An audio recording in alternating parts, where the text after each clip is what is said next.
ગુજરાતના કોંગ્રેસ પ્રદેશ પ્રમુખ શક્તિસિંહ ગોહિલે ગોંડલની અંદર એક સભામાં બજેટ વિશે વાત કરી કે ગુજરાતને ક્યાંય પણ બજેટની અંદર નામ નથી, ગુજરાત માટે કશી પણ જાહેરાત કરવામાં આવી નથી. નમસ્કાર દર્શક મિત્રો, લોકસભામાં કેન્દ્રીય મંત્રી નિર્મલા સીતારમણે બજેટ રજૂ કર્યાના આજે લગભગ 5 દિવસ થયા.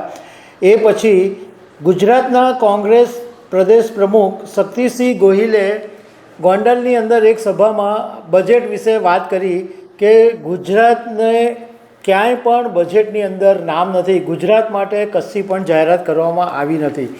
સાથે સાથે ગોહિલે એમ પણ કીધું કે જે લોકોને ખરેખર જરૂરિયાત છે, જે લોકો જે જરૂરી વસ્તુઓ ખરીદે છે એની પર ટેક્સ નાખવામાં આવ્યો અને જે પૈસાદાર લોકો જે વસ્તુ ખરીદે છે એ વસ્તુની પર ટેક્સ ઘટાડવામાં આવ્યો. તો આના વિશે હું તમારી સાથે વાત કરીશ. મારું નામ રાજેશ શાહ છે અને તમે જોઈ રહ્યા છો ખબર છે .com. દર્શક મિત્રો, કોંગ્રેસના પ્રદેશ પ્રમુખ શક્તિસિંહ ગોહિલ ગોંડલ પહોંચ્યા છે અને એમણે સર્કિટ હાઉસની ખાતે એક તાલુકા કોંગ્રેસ સમિતિની એક સભાને સંબોધી અને એમાં એમણે કેન્દ્ર સરકારના બજેટ વિશે વાત કરી.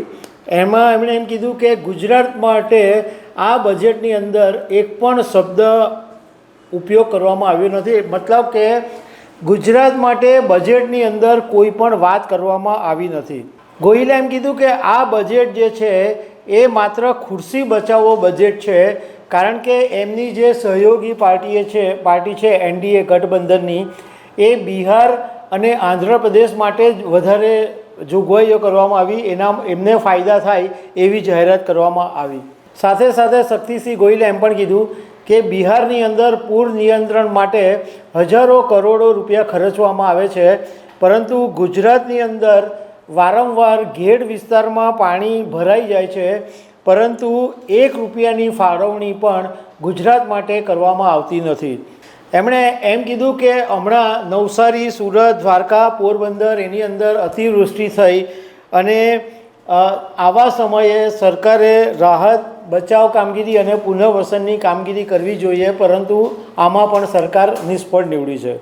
બીજું એમણે એમ કીધું કે આપણો કૃષિ પ્રધાન દેશ છે, એમ છતાં પણ ખાતર ઉપર ટેક્સ નાખવામાં આવ્યો છે, ટ્રેક્ટર ઉપર 100% GST છે, કૃષિના જે ઓજારો હોય એની પર ટેક્સ લેવામાં આવે છે અને એની સામે જે પૈસાદાર લોકો જે વસ્તુની ખરીદી કરે, જેમ કે સોનાના દાગીના, હીરાના દાગીના, ચાંદીના ઘરેણાં કે પ્લેટિનમ ઘરેણાં, એની ઉપરનો જે ટેક્સ છે એ ઘટાડવામાં આવ્યો.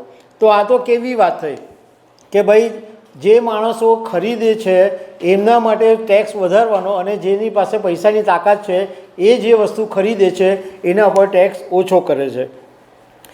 તો દર્શક મિત્રો, આવી અનેક વાતો સાથે અમે તમને મળતા રહીશું. Thank you very much.